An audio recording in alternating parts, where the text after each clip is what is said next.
खरं तर शरदचंद्रजी पवार आणि मंडल आयोग आणि त्या आरक्षणाच्या मंडल आयोगाची जी त्यांची रथयात्रा निघते त्या रथयात्रेवरती त्यांनी असा लोगो लावला आहे की मंडल आरक्षणाचे जनक शरद पवार. ही शुद्ध भामटेगिरी आहे. महाराष्ट्रातल्या ओबीसींना येड्यात काढण्याचा, मूर्खात काढण्याचा प्रयत्न शरदचंद्रजी पवार यांच्या पक्षाचा आहे. देशभरामध्ये मंडल आयोग लागू होत असताना योगायोगानं महाराष्ट्राचे मुख्यमंत्री पदावर शरदचंद्रजी पवार होता. हा योगायोग सोडला तर शरदचंद्रजी पवार आणि मंडल आयोगाचा कुठलाही काहीही संबंध नाही, हे मी जबाबदारीनं महाराष्ट्रातल्या ओबीसींना सांगू इच्छितो. आणि मग जरांगे पाटील मुंबईला जाणं, तुम्हाला खरं सांगायचं, जे बीड शहर ज्या जरांगे पाटलांनी जाळलं, ज्या बीड शहरामध्ये ज्या काही गोष्टी घडल्या, त्याच गोष्टी महाराष्ट्राची राजधानी म्हणून ओळखल्या जाणाऱ्या मुंबईमध्ये जरांगे पाटलांना करायच्या आहेत. कारण त्यांनी जी तारीख निवडली ती तारीख एकतर गणेशोत्सव मोठ्या धूमधडाक्यात मुंबईमध्ये साजरा केला जातो आणि ऐन त्या गणेशोत्सवामध्ये जायचं आणि तिथं दंगल घडवून आणायची, हा एकमेव प्रोग्राम जरांगे पाटलांनी आखलेला आहे. मला वाटतं जरांगे पाटील, त्यांची ते बीडमधली सर्व जाळपोळ, ते आरोपी कोण आहेत, कुठं आहेत ते आरोपी, त्या आरोपींना शिक्षा झाली का ते मोकाट फिरतायत? माझी महाराष्ट्राच्या गृहमंत्र्यांना आणि पर्यायानं मुख्यमंत्र्यांना माझी हात जोडून विनंती आहे, या जरांगे पाटलांना परत त्या अंतर्वलीमध्ये परत काय उपोषण करायचं, काय आंदोलन करायचं ते करू द्या.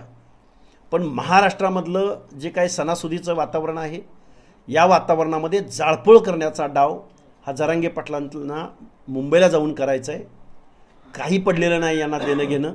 शरद पवारांना पडलं आहे की येऊ घातलेल्या पंचायत राजच्या निवडणुकीमध्ये आपल्या पक्षापासून दूर गेलेला ओबीसी आपल्याकडं कसा येईल, आणि जरांगे पाटलांना पडलं आहे की बीड शहरामध्ये ज्या पद्धतीनं मी दहशत निर्माण केली त्याच पद्धतीनं मला मुंबईमध्ये जाऊन दहशत निर्माण करायची आहे. गावोगावच्या सगळ्या लोकांना ते आव्हान करतायत का ओबीसीनी कधी या महाराष्ट्राच्या विरोधामध्ये एखादं आंदोलन केलं, एखादी जाळपोळ केली, एखादी बंड केलं ओबीसीच्या कुठल्या नेत्यानं?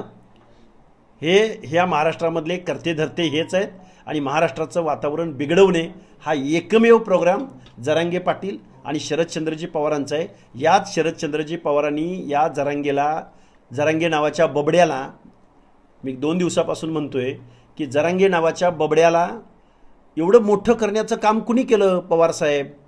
गेल्या 2 वर्षाच्या कालावधीमध्ये या महाराष्ट्रामध्ये जरांगे नावाचं हे जे काय वातावरण केलं ते त्याला जबाबदार हे पाप शरदचंद्रजी पवारांचं आहे.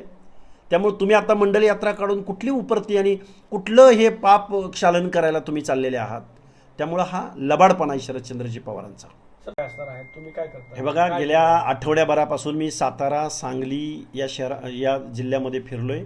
काल मी बीड जिल्ह्यातल्या शिरूर कासार तालुक्यात फिरलोय. आज मी गेवराई तालुक्यामध्ये जातोय. उद्या मी परभणी जिल्ह्यातल्या गंगाखेड वगैरे परिसरात जातोय. परवा नांदेडला जातोय, लातूरला जातोय.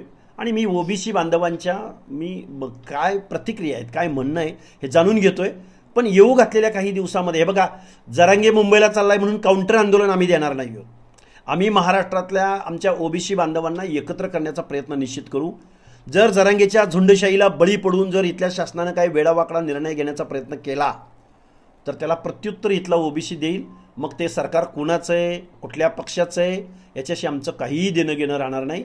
येऊ घातलेल्या पंचायत राजच्या निवडणुकीमध्ये गावगाड्यातला ओबीसी या सरकारला किंवा विरोधकांना जशाच तसं उत्तर दिल्यापासून राहणार नाही. का ओबीसी हा कधीही कुणाला चेतावणी देत नाही किंवा महाराष्ट्रातलं कधीही वातावरण बिघडवत नाही. महाराष्ट्राचं वातावरण बिघडवलं कुणी, बेकायदा मागण्या केल्या कुणी, घेईन तर ओबीसीमधूनच घेईन, ओबीसीच्या नेत्यांना टार्गेट केलं कुणी, ओबीसींची घरदारं जाळली कुणी, ओबीसींच्या लोकांवर हल्ले केले कुणी. मग आता 29ला मुंबईत जाऊन मुंबईची जाळपोळ करायची आहे का यांना? गुप्तचर विभागाला, मुंबईच्या महाराष्ट्राच्या गृह विभागाला माझं सांगणं आहे की तुमच्याकडं गुप्तचर विभागाचा रिपोर्ट असेलच. या जरांगेला अंतर्वली सराटीमध्ये उपोषण करू द्या, आंदोलन करू द्या. मुंबईकडे 29च्या तारखेला जाऊ देऊ नका, अशी महाराष्ट्राच्या मुख्यमंत्र्यांना माझी विनंती आहे.